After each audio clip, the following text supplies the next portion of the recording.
Hi everyone, welcome and welcome back to my channel. Hope you are doing good. I am Urvi and I create content on Jain motivation and stuff like that. I am currently pursuing my BTech from University of Calcutta, जो कि मुझे allot हुआ था through WBJ का exam. मेरी rank आई थी उसमें 2411, तो ये कॉलेज मुझे अलॉट हो गया था.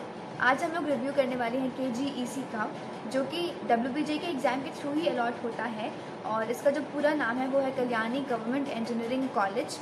तो आज हम लोग रिव्यू करने वाले हैं इस कॉलेज का और मैं तुम्हें पूरी इनसाइट देने वाली हूँ इस कॉलेज के बारे में. तो वीडियो को एंड तक देखना. जो भी तुम्हें कन्फ्यूजन है इस कॉलेज के बारे में, तुम्हारा वीडियो के एंड तक एकदम क्लियर हो जाएगा और तुम्हें डिसीजन लेने में बहुत हेल्प मिलने वाली है.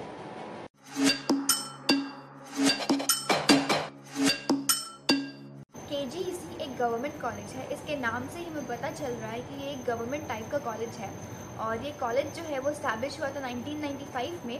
तो अराउंड 26 ईयर्स हो चुके हैं इस कॉलेज को स्टैब्लिश हुए. और पुराने कॉलेज की तो अपने ही कुछ बेनिफिट्स होते हैं.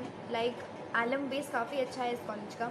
अगर तुम्हें किसी भी टाइप की हेल्प चाहिए तुम हमेशा अपने सीनियर्स को पूछ सकते हो, अपने सीनियर्स को रीच कर सकते हो फॉर हेल्प. एंड अच्छा एलम बेस होने के कारण वो तुम्हें हेल्प करने के लिए हमेशा रेडी रहेंगे. And this college is affiliated to MAKAUT.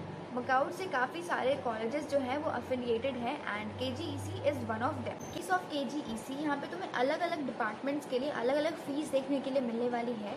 अगर तुम्हारा डिपार्टमेंट CSE और ECE है तो तुम्हारी जो फ़ीस होने वाली है वो पर ईयर कॉलेज की 20,000 रहेगी. अराउंड 20,000 या फिर 21,000 तुम लोग एक्सपेक्ट कर सकते हो. और हॉस्टल फीस जो है वो पर ईयर 25,000 रहने वाली है. हॉस्टल फीस हर डिपार्टमेंट के लिए सेम है बट जो ट्यूशन फीस है वो डिफ़र कर रही है. तो फॉर CSE एंड ECE जो तुम्हारा फीस रहने वाला है वो है अराउंड 20K पर ईयर. अगर तुम्हारा डिपार्टमेंट मैकेनिकल एंड इलेक्ट्रिकल है तो तुम्हारा फीस रहने वाला है 14K पर ईयर. एंड अगर तुम्हारा डिपार्टमेंट IT है तो तुम्हारी फ़ीस रहेगी 35,000 पर ईयर. IT डिपार्टमेंट जो है वो अलग जितने भी डिपार्टमेंट्स हैं उससे नया है, इसीलिए इसकी फ़ीस थोड़ी सी ज़्यादा है. इसको मेंटेन करने के लिए थोड़ा सा फ़ीस ज़्यादा होता है. सो जो IT डिपार्टमेंट की फ़ीस है पर ईयर वो है 35,000. ठीक है. तो अगर तुम लोग CSE में जा रहे हो तो तुम लोग एक्सपेक्ट कर सकते हो तुम्हारा ओवरऑल जो खर्चा रहेगा योर हॉस्टल एंड कॉलेज मिला के वो अराउंड 2 लाख के करीब रहेगा. अगर तुम्हारा डिपार्टमेंट मैकेनिकल है या फिर इलेक्ट्रिकल है तो तुम 1.5 लाख मान सकते हो. एंड अगर तुम्हारा डिपार्टमेंट IT है तो तुम लोग अराउंड 3 लाख तक भी जा सकता है वो. ठीक है. तो तुम देख सकते हो अपना. But this is a cheap college. ठीक है. तो ज़्यादा फ़ीस नहीं है इस कॉलेज की. सो अगर हाँ तुम्हें फ़ीस की प्रॉब्लम है तो डेफिनेटली तुम इस कॉलेज को भी चूज़ कर सकते हो. अगर तुम्हें इन केस जादवपुर या फिर यूनिवर्सिटी ऑफ कैलकाटा में एडमिशन नहीं मिल रहा है फॉर एनी रीज़न तो तुम इस कॉलेज को चूज़ कर सकते हो. कोई दिक्कत. नाउ कमिंग टू प्लेसमेंट्स, मैं तुम्हें कुछ डेटा देने वाली हूँ प्लेसमेंट का जो मैंने एक वेबसाइट से लिया था. एंड देन मैं उसके बाद में तुम्हें बताऊँगी कि तुम्हें इस डेटा को डिस्क्राइब कैसे करना है और कैसे समझना है कि जो कंपनी तुम्हें ऑफ़र दे रही है और जो कंपनी इतने सारे बच्चों को ऑफ़र दे रही है उसे हम समझें किस तरीके से. तो मैं तुम्हें कुछ ऑफ़र्स बताने वाली हूँ. फर्स्टली जो अच्छे वाले ऑफ़र्स थे वो बताती हूँ. गूगल ने दिया था 30 LPA का ऑफ़र, माइक्रोसॉफ्ट ने दिया था 41 LPA का ऑफ़र एंड DNShaw ने दिया था 34 LPA का offer. Now these are very good offers but ये ऑफ़र्स काफ़ी कम बच्चों को मिलते हैं. तुम एक्सपेक्ट करो अराउंड 7-8 स्टूडेंट्स या चलो 10 स्टूडेंट्स ले लो और 10 स्टूडेंट्स बहुत कम होते हैं. तुम्हें अपने कॉलेज में टॉप 10 में रहना पड़ेगा तब जाके शायद तुम इस कंपनी में इस पैकेज के साथ एंटर कर पाओ. ठीक है. और कुछ पैकेजेस हैं जैसे कॉग्निजेंट मास रिक्रूटिंग करके गई थी और 81 बच्चों को इन्होंने ऑफ़र दिया था 4.1 LPA का. फिर EY है जिन्होंने 6 बच्चों को ऑफ़र दिया था 4.3 LPA का. EY इज़ बिग फोर में जो आती है 4 कंपनीज जैसे EY, PwC, KPMG and Deloitte. तो EY उसमें से एक है और EY बहुत अच्छी कंपनी है. बट अगर तुम इंजीनियर्स की सैलरी की बात करो जो लोअर लेवल पे होती है तो EY में कम होती है. बट येस जितने भी ये बिग 4 वाले फर्म्स हैं अगर तुम इसमें हायर लेवल पे जाते हो तो सैलरीज़ काफ़ी अच्छी होती है even in CR if you become a partner. लेकिन अगर तुम इंजीनियरिंग के थ्रू जा रहे हो और ज़्यादा अच्छा कॉलेज नहीं है तो जो स्टार्टिंग की सैलरीज होगी तुम एक्सपेक्ट कर सकते हो around between 3 to 5 LPA. Depend करता है कि तुम्हारा पोजीशन कौन सा है इन कंपनीज़ में. ठीक है. एंड देन हिटाची ने दिया था 7 LPA का ऑफ़र, अच्छा ऑफ़र था, लेकिन ये सिर्फ एक बच्चे को ऑफ़र मिला था। तो तुम समझ सकते हो कि कंपटीशन इस कंपनी में एलिजिबल होने के लिए और क्वालिफाई करने के लिए कितना ज़्यादा रहा होगा। एंड देन इन्फोसिस ने 3 पैकेजेस दिए थे। वन वॉज 8 LPA, उसके बाद था 5 LPA एंड उसके बाद था 3.38 LPA का ऑफ़र। और ये ज़्यादा बच्चों को नहीं मिला था जो 8 LPA का ऑफ़र था।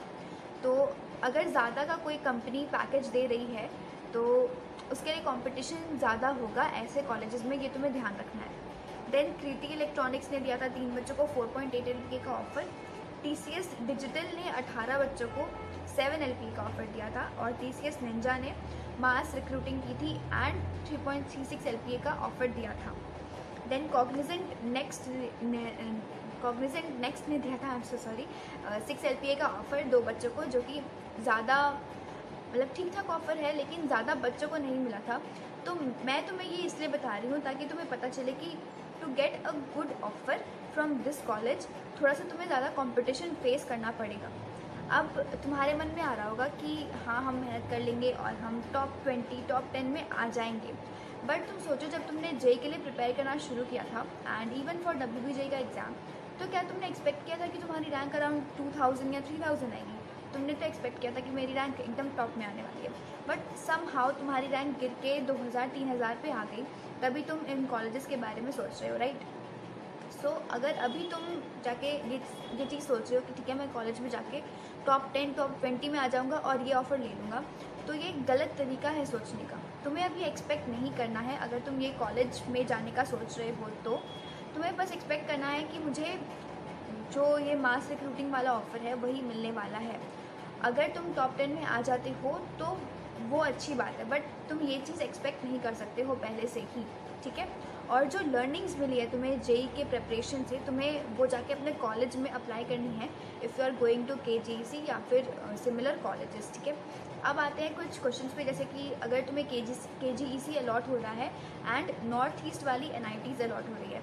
अगर तुम्हें नॉर्थ ईस्ट वाली NITs में लोअर डिपार्टमेंट मिल रहा है लाइक केमिकल, मैकेनिकल या फिर सिविल ले लो, एंड KGEC में तुम्हें CSE मिल रहा है, तो you can go for KGEC, क्योंकि सब तरीक़ों से KGEC विल बी बेटर, ठीक है? एंड अगर तुम्हें KGEC में CSE IT एंड तुम्हें लोअर वाली जो NITs है उसमें भी CSE मिल रहा है, देन ऑब्वियसली तुम्हें लोअर वाली NITs को प्रेफर करना चाहिए।